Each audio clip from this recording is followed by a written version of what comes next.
একটি খুব ইমোশনাল ঘটনা, যেটা পৃথিবী জুড়ে অধিকাংশ মানুষের চোখে পানি চলে এসেছিল।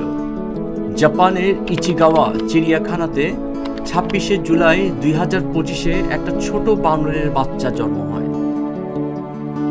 কিন্তু জন্মের পরপরই কোনো বিশেষ বা অজানা কারণে তার মা তাকে অস্বীকার করে দূরে ঠেলে দেয় এবং তাকে তিরস্কার করা শুরু করলো এবং কোনো কোনো সময় আঘাত করত।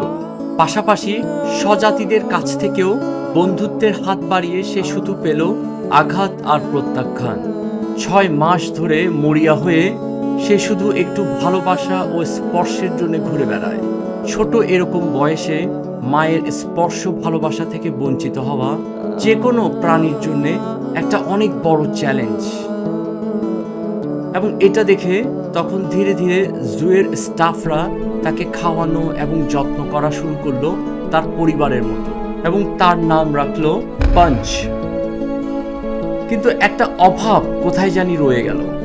সেটা হচ্ছে পাঞ্চের প্রয়োজন ছিল তার প্রিয়জনের স্পর্শ, হাগ, ভালোবাসা, উষ্ণতা, যাকে সে বুকে জড়িয়ে ধরে ঘুমাতে পারে, ইমোশনালি সিকিউর থাকতে পারে। এই জন্যে জুওয়ালারা তাকে একটা সফট টেডি বিয়ার টয় দিল, যাতে করে সেটাকে সে স্পর্শ করতে পারে, জড়িয়ে ধরতে পারে, একটা উষ্ণতা পায়, তাকে ধরে ঘুমাতে পারে।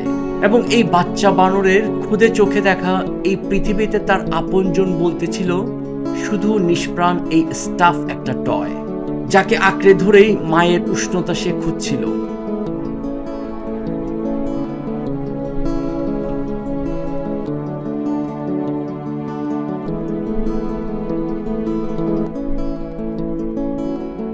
আর সেটাই ধীরে ধীরে তার আশ্রয়স্থল হয়ে গেল। এবং যখনই সে ভয় পেত বা কারো দ্বারা আক্রমণের শিকার হতো, সে দ্রুত টয়টাকে জড়িয়ে ধরত এবং সিকিউর ফিল করত। এবং পাঞ্চ যখন ধীরে ধীরে বড় হলো, তখন সে বাকি বানরদের সাথেও মেলামেশার চেষ্টা করত ঠিকই, কিন্তু অন্যান্য বানররাও তাকে দূরে ঠেলে দিত। তখন দ্রুত পালিয়ে তার সে স্টাফ টয়ের কাছে চলে যেত।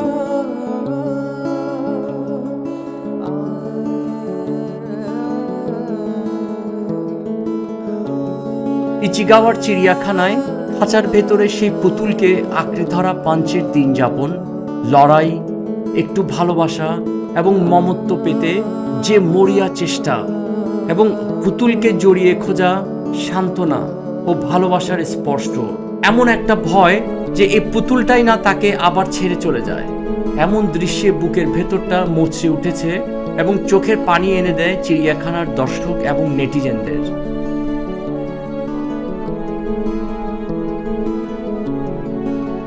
যাই হোক, গুড নিউজ হচ্ছে অবশেষে ধীরে ধীরে আসলো আবার নতুন একটা মোড়।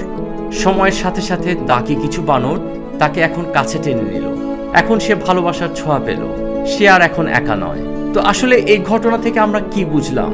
স্পষ্ট, কাছে টেনে নেওয়া, ভালোবাসা, ইমোশনাল সিকিউরিটি, সাথে থাকা শুধু মানুষের ক্ষেত্রে না, প্রত্যেকটা প্রাণীর ক্ষেত্রে প্রয়োজন। সে আমাদেরকে মনে করায় একাকিত্ব এটা মানুষের হোক আর অন্য কোনো প্রাণীর হোক, দুঃখ কষ্ট একই রকম হয়। এবং এই বানরটা আমাদেরকে শিখিয়ে গেল যে ইমোশনাল সিকিউরিটিটা খুব গুরুত্বপূর্ণ একটা বিষয়।